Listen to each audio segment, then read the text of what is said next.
Hello friends, আজকে চটজলদি দুপুরে চিকেন নিয়ে চলে এসেছি তোমাদের সামনে। আজকে চিকেন করে দেখাবো একদম সাধারণভাবে। চিকেনটা ভালো করে ধুয়ে নিয়েছি, নুন হলুদ দিলাম, টমেটো কেটে রেখেছি, আর একটু পেঁয়াজ কেটে রেখেছি। পেঁয়াজ একটু কুচি করে দেবো, জিরে গুঁড়ো দিলাম,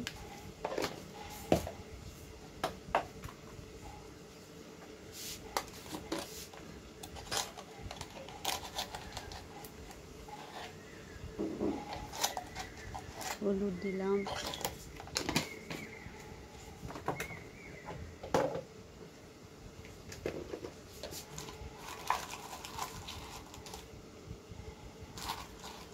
লঙ্কা গুঁড়ি দেবো, একটু কাঁচা লঙ্কা বাটাটাই বেশি দেবো, তো একটু লাল লঙ্কা গুঁড়ি দিলাম কালারের জন্য, আর একটু কাশ্মীরি লঙ্কা গুঁড়ি দেবো।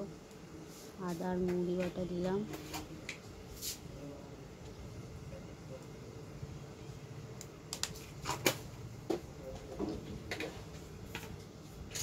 মশলা আমি একটু কমই দিই,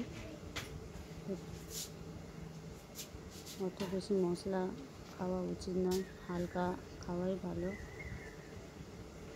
2 চামচ মতো দই দিয়ে দিলাম। দই দিলে খাবারের টেস্টই পাল্টে যায়। আমি এখন তেল দেব না মাখানোর সময়, কড়াইয়ে একবারে তেল দেব। পেঁয়াজ আর রসুন বাটা দিয়ে দিলাম, বেশি দেব না কারণ আবার পেঁয়াজ কুচি করে দেবো, তো ওই জন্য।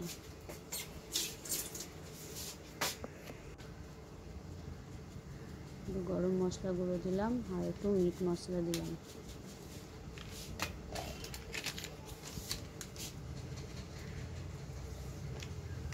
ভালো করে মাখিয়ে নেব।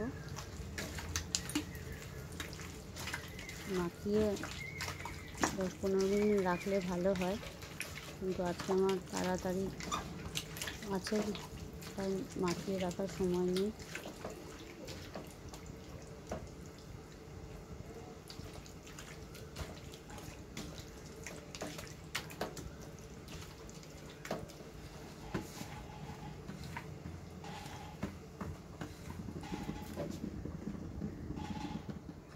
একটা বড় টমেটো কেটে রেখেছি।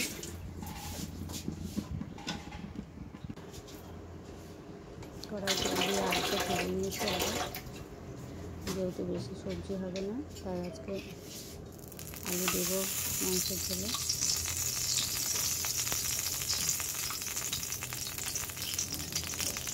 সরষের তেল দিলাম, তেলের মধ্যে ফোড়ন দেবো শুকনো একটা গোটা লঙ্কা, একটা তেজপাতা, 2 এলাচ, 2 লবঙ্গ।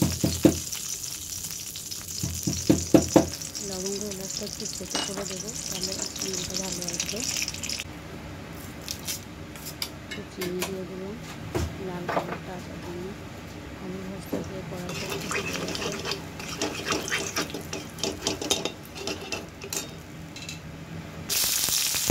পেঁয়াজ কুচিটা দিয়ে দিলাম, একটু লাল করে ভেজে নেব। টমেটোটা দেবো,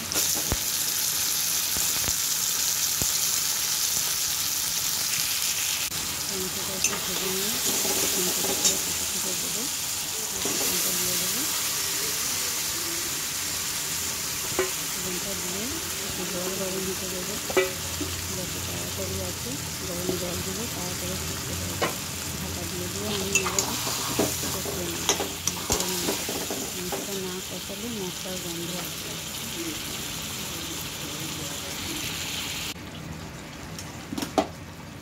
আলুগুলো দিয়ে দেবো,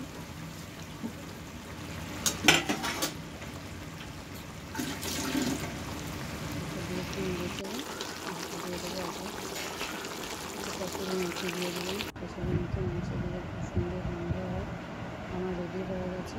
আমি চাটনি, শিম ভাজা, ভাত।